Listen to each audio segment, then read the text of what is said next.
Hey there, and welcome to a new deep dive. Hi, everyone. Today we're zeroing in on something really fundamental for learning English, confidence. Yeah, confidence. You can know all the grammar, tons of words. But if actually speaking feels scary, that's the block. It really is. We see it all the time. Learners who know so much English, but that fear, it just stops them. Fear of making mistakes. Exactly. Getting things wrong, maybe sounding a bit silly. And that hesitation, it can just freeze you. Right, that little voice saying, will they understand me? Or is my accent okay? Uh-huh. And in that moment of doubt, the chance to practice, to connect, it's gone. But here's the thing we want to explore. What if native speakers are actually way more understanding than you think? That's such a key point. Mostly native speakers really value the effort. Someone trying to speak their language, that's often impressive. Yeah, it shows you want to connect, right? Yeah. Think about when someone tries to speak your language. You focus on their effort, not every little slip-up. Precisely. The willingness to try often matters more than perfect grammar. So that's our mission for this deep dive. How to speak English more confidently, even with the occasional mistake. Because mistakes will happen. Oh, absolutely. We'll look at why mistakes are actually, well, good for learning. And some ways to tackle that fear in different situations. Plus some practical tips to boost fluency and confidence, without needing to be perfect. Let's dive in and unlock that speaking confidence. Okay, so first things first. Mistakes aren't just possible, they're essential. A core part of learning any language. Nobody starts perfect. Nobody. And honestly, even native English speakers, we don't use flawless grammar all the time, not even close sometimes. Oh, for sure. How often do you hear things like, oh, I've seen that, instead of I've seen that? All the time. Or maybe me and my friend went technically wrong, but... But everyone understands perfectly. It's just how people talk. And this points to a really important distinction, doesn't it? School versus the real world. School often hammers mistakes. Red pen, low marks. Right. Tests are about correctness. Errors get pointed out immediately. It builds this anxiety around being wrong. Yeah, you learn to fear messing up. But out there, talking to people. The main goal is just understanding each other. Connection.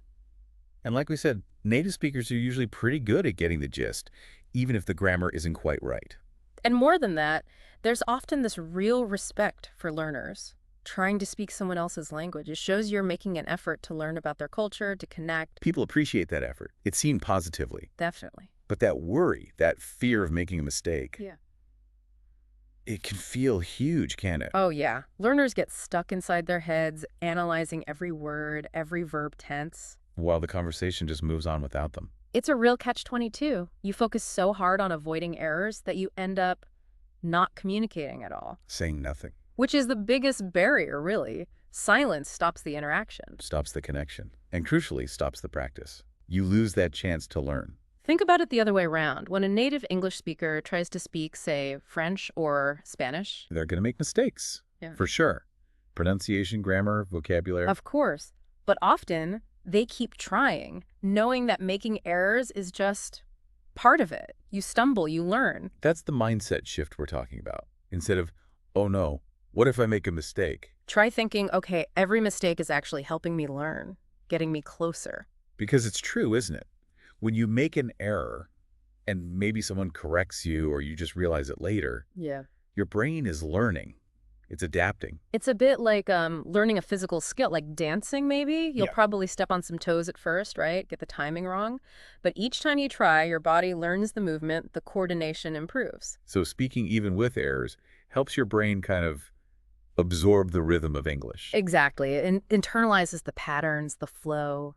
I know someone who was learning English, and they were really hesitant at first, so worried about mistakes. But then they just decided, okay, I'm just going to jump in. Even if I stumble, And what happened? their speaking improved so much faster. Not because their grammar suddenly became perfect overnight. But because they were using it actively, finding the flow. Yeah, their focus shifted to just getting the message across. Communication first. And when they were corrected, they saw it as helpful, not criticism, and just kept going. That's it. Communication over perfect performance. If you want to speak confidently, you kind of have to accept that mistakes are part of the deal. So the main takeaway here is embrace the mistakes. Don't see them as failures. See them as stepping stones. Speak up, even when you're not sure. even if you think you might get it wrong. Because every time you speak, even if it's imperfect, you're learning. Just thinking, okay, I said something and they understood me, that builds confidence. It reinforces that you can communicate. Your brain learns from that positive feedback. So maybe right now, try to consciously let go of some of that fear. Just speak. Pause if you need to find a word. That's fine. But don't let the fear of being imperfect silence you. Because speaking is what builds fluency.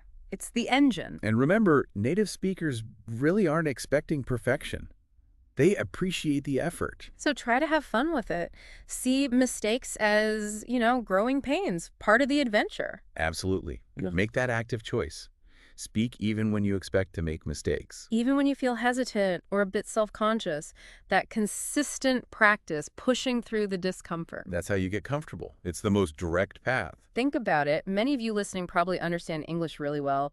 Grammar rules, vocabulary, listening. Yeah, comprehension might be strong. But then when it's time to actually produce the language, to speak. That fear kicks in. What if I get it wrong? What if they don't understand? What if I mispronounce this? And that fear, like we've been saying, leads to silence. Which is so counterproductive, it stops the conversation cold. Breaks the connection.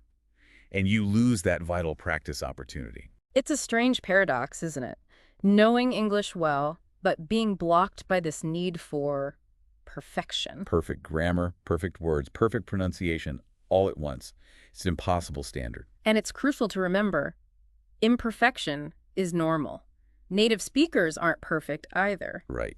We pause, we stumble, we search for words. We correct ourselves mid-sentence. No, I mean, that happens all the time in everyday chat. It's natural. Okay, picture this. You're traveling, you want a coffee. Simple scenario. You could stand there, overthinking, how do I phrase this perfectly? Worrying about every article, every preposition. And maybe end up saying nothing, feeling frustrated. Or you could just say, hi, one coffee, please? Maybe it's not textbook grammar. Maybe your accent isn't perfect, but... But you get the coffee. You were understood. Goal achieved. That's the key. Communication happened. So here's the challenge we want to leave you with. Speak. Like mistakes. It's okay. Learn from them when you can. And then just keep speaking. Confidence isn't a switch you flip. No, it builds up slowly. Incrementally. One imperfect sentence at a time. Exactly. And maybe a final thought to chew on. How could your whole approach to learning English change? If you really, truly decided to see mistakes not as something to fear, but as essential, valuable steps on your journey, how might that shift things for you? Welcome back, everyone.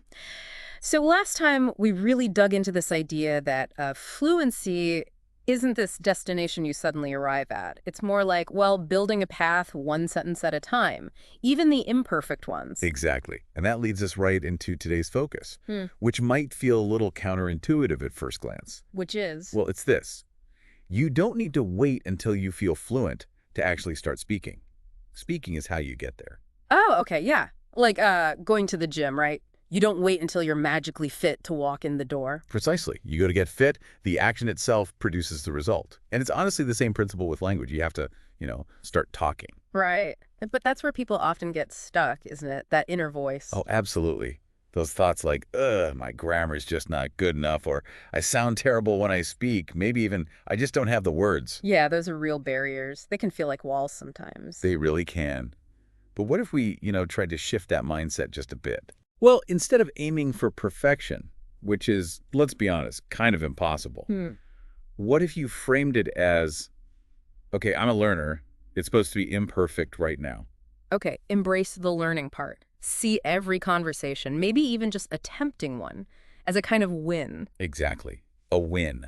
A step forward. Focus on the progress, however small, not on this imaginary perfect standard. Because perfect speech, I mean, does that even really exist? Think about native speakers. Your point. We say and like we lose our train of thought. All the time. We forget words, we restart sentences. It's totally normal. So holding yourself to this superhuman standard when you're learning, it doesn't really make sense, does it? Not at all. It's actually quite liberating when you realize that. So, okay, accepting that imperfection is part of it. That's the foundation. Now, let's talk about some practical things you can actually do. All right, practical exercises. I like the sound of that. What's first? Okay, first up is something called shadowing practice.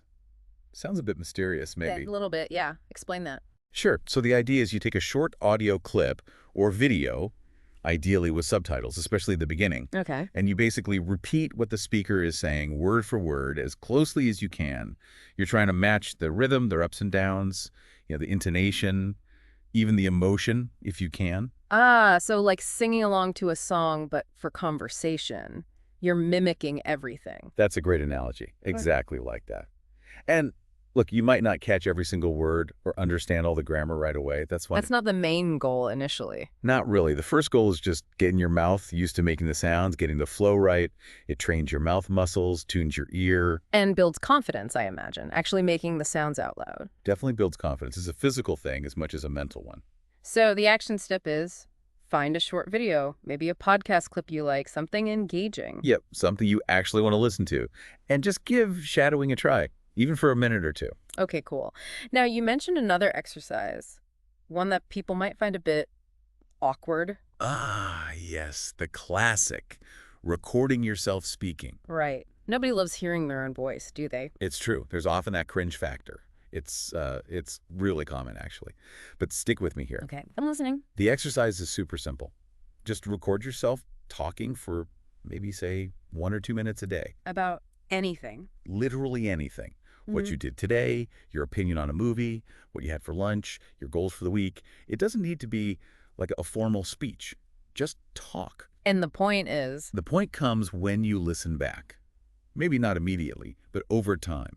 You start to hear your own progress. Ah, okay. So it's motivational. It could be hugely motivational. Plus, you start to notice things yourself, like, oh, that word sounds a bit funny when I say it, or maybe I can phrase that differently. It's self-correction, but in a really low-stakes way. Right. No pressure. Just you and your phone or whatever. Okay, that makes sense.